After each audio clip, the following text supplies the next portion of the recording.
love, lust, passion, temptation, fire, pleasure, satisfaction, touch, appreciation. Two bodies, two souls, two desires, united. Kama Sutra, the divine art of love. Kama Sutra, the art of being one.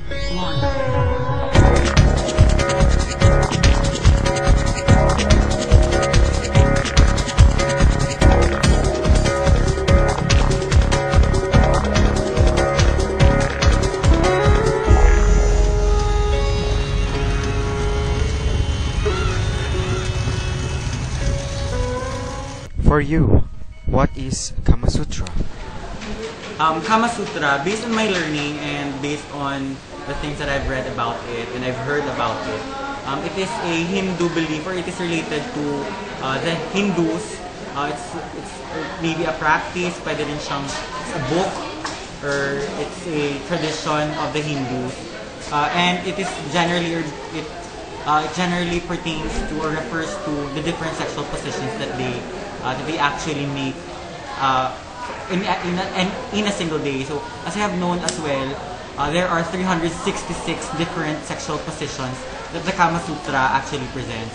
But I guess the Kama Sutra is really very important for the Hindus because they believe that having sexual intercourse is a sacred and is a parang it's a right for them for parang self-renewal, parang ganun, parang para malinisan ang mga sarili nila. So, that's how important Kama Sutra is for them. That's what I know.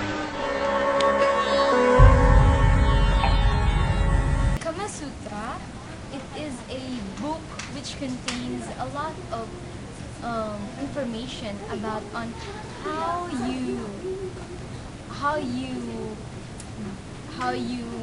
manage a sex with your partner.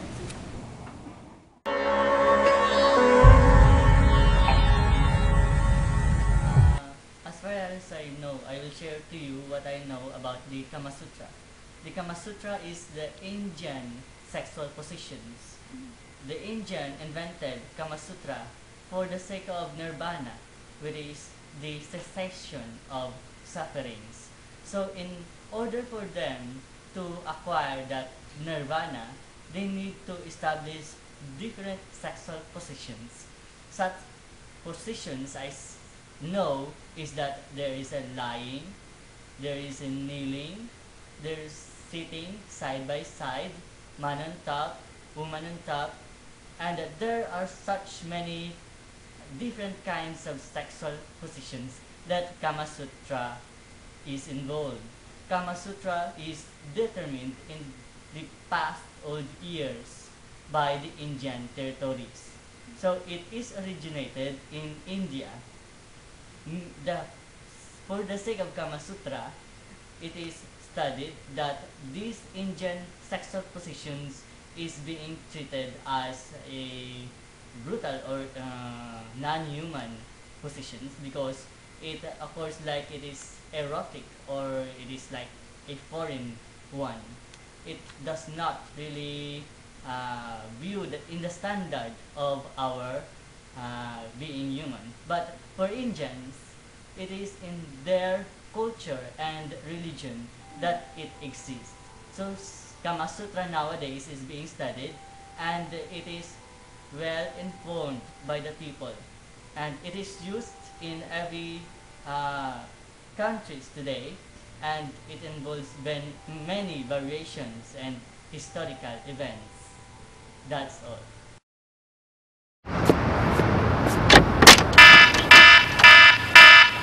Are we good?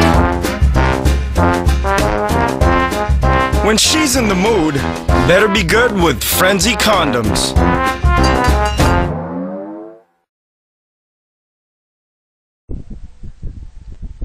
Actually, the Kama Sutra written sometime in the 3rd century by a North Indian scholar called Vatsyayana Malyanaga, means literally the treatise on pleasure. Kama is the Hindu god of love. Kama also means desire. Sutra refers to a narrative, manual, or guide. It is also a classic guide to love making, reflecting the social and sexual traditions of the times. Many consider the Kama Sutra to be simply a manual of athletic sexual positions, but scholars view it as having more historical importance than a simple guide would have. It is about the art of living, about finding a partner, maintaining power in a marriage, and above all, it lays down the different positions in sexual intercourse. Thus, Kama Sutra is a guide towards sexual fantasy and satisfaction. According to ancient Indian texts, man had 3 main goals in life: the Dharma, which is the duty and responsibility for your actions; the Artha, which is gaining power through politics and wealth; and the Kama, which is the pleasure. Thus, Vatsyayana in his book Kama Sutra, with the help of sensual poetry, explained the technique of love making and explored fantastic sexual positions. Kama is the enjoyment of appropriate objects by the 5 senses of hearing, feeling, seeing, tasting, and smelling, assisted by the mind together with the soul. The ingredient in this is a peculiar contact between the organ of sense and its object, and the consciousness of pleasure which arises from that contact is called Kama. The Kama Sutra contains a total of 64 sexual positions. Vatsyayana believed there were 8 ways of making love, multiplied by 8 positions within each of these. They are also known as the 64 arts.